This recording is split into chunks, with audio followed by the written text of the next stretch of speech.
प्रभु यीशु मसीह के सामर्थ्य नाम में जय मसीह की दोस्तों स्वागत करते हैं शुभ समाचार जीसस वचन चैनल में। आज के पवित्र वचन का विषय है प्रार्थना नहीं सुने जाने के 10 कारण। पहला, संदेह करने के कारण। याकूब 1:6 से 7। पर विश्वास से मांगे और कुछ संदेह न करे, क्योंकि संदेह करने वाला समुद्र के लहर के समान है, जो हवा से बहती और उछलती है। ऐसा मनुष्य न समझे कि मुझे प्रभु से कुछ मिलेगा। इब्रानियों 11:1 में लिखा है, अब विश्वास आशा की हुई वस्तु का निश्चय और अनदेखी वस्तु का प्रमाण है। मत्ती सुसमाचार 21:22। और जो कुछ तुम प्रार्थना में विश्वास से मांगोगे वह सब तुमको मिलेगा। दूसरा, मन में छिपे हुए पाप और अनर्थ कामों के कारण। भजन संहिता 66:18। यदि मन में मैं अनर्थ बात सोचता तो प्रभु मेरी न सुनता। यिर्मयाह 5:25। परंतु तुम्हारे अधर्म के कामों ही के कारण वे रुक गए और तुम्हारे पापों ही के कारण तुम्हारी भलाई नहीं होती। यशायाह 59:12। क्योंकि हमारे अपराध तेरे सामने बहुत हुए हैं, हमारे पाप हमारी विरुद्ध साक्षी दे रहे हैं। हमारे अपराध हमारे संग हैं और हम अपने अधर्म के काम जानते हैं। तीसरा, परमेश्वर के वचन में बने न रहने के कारण। यूहन्ना सुसमाचार 15:5 से 7। मैं दाखलता हूँ, तुम डालियाँ हो। जो मुझ में बना रहता है और मैं उसमें, वह बहुत फल फलता है, क्योंकि मुझसे अलग होकर तुम कुछ भी नहीं कर सकते। यदि कोई मुझ में बना न रहे और तो वह डाली के समान फेंक दिया जाता और सूख जाता, और लोग उन्हें बटोर कर आग में झोंक देते हैं और वे जल जाती है। यदि तुम मुझ में बने रहो और मेरा वचन तुम्हें बना रहे, तो जो चाहो मांगो और वह तुम्हारे लिए हो जाएगा। चौथा, कंगालों और जरूरतमंदों की सुधि नहीं लेने के कारण। नीति वचन 21:13। जो कंगाल की दुहाई पर कान न दे वह आप पुकारेगा और उसकी सुनी न जाएगी। पांचवा, प्रार्थना में गलत उद्देश्य से मांगने के कारण। याकूब 4:1 से 3। तुम में लड़ाइयाँ और झगड़े कहाँ से आ गए? क्या उन सुख विलासों से नहीं जो तुम्हारे अंगों में लड़ते भिड़ते हैं?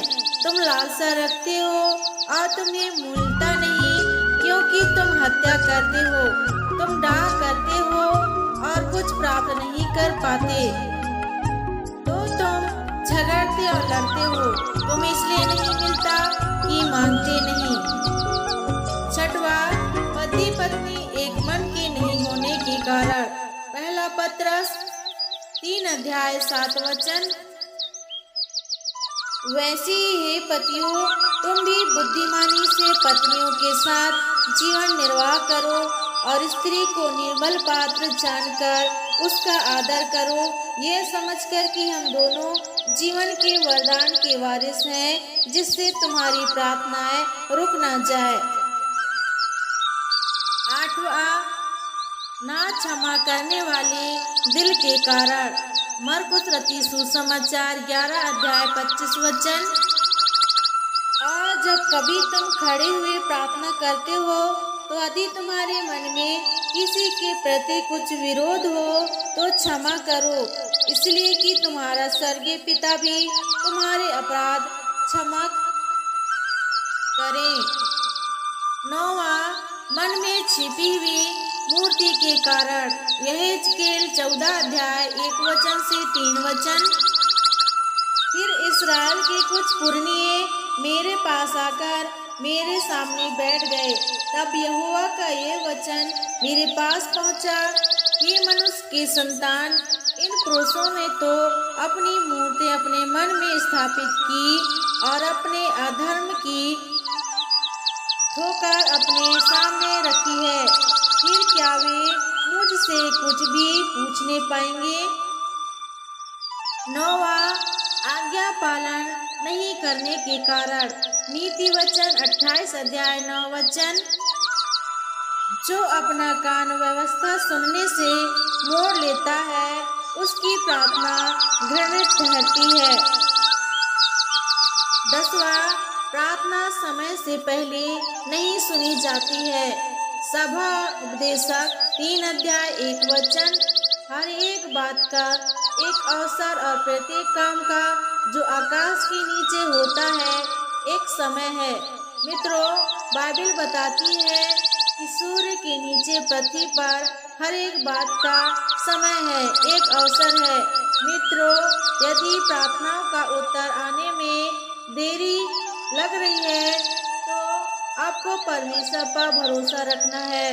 परमेश्वर का उत्तर देने का एक समय है। परमेश्वर के पास देर है पर अंधेर नहीं। यदि आपकी प्रार्थना का उत्तर आने में देरी हो रही है तो परमेश्वर की योजना है आपको आशीष देने के लिए। जैसे लाजर की मृत्यु के कारण समय यीशु का देरी से आना और 4 दिन के मृत लाजर को जिंदा करना जिससे परमेश्वर की महिमा हुई थी, वैसे प्रियो, आपकी प्रार्थना का उत्तर आने में देरी हो रही है तो परमेश्वर की बड़ी योजना है आपको आशीष देने के लिए, जिसके द्वारा आप परमेश्वर की महिमा करेंगे।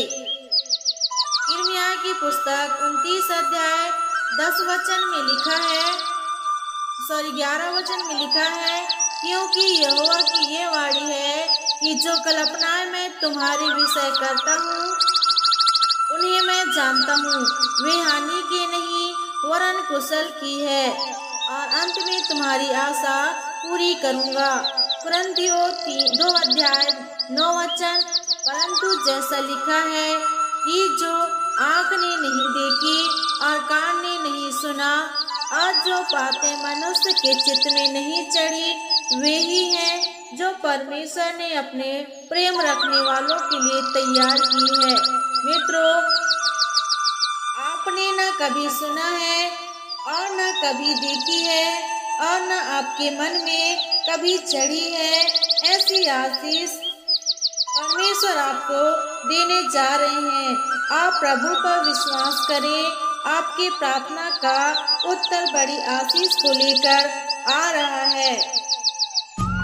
सो प्रियो, इन्हीं वचनों के सुने जाने के द्वारा परमेश्वर आपको बहुत आज से ब्लेस करे। आमीन। God bless you. जय मसीह की।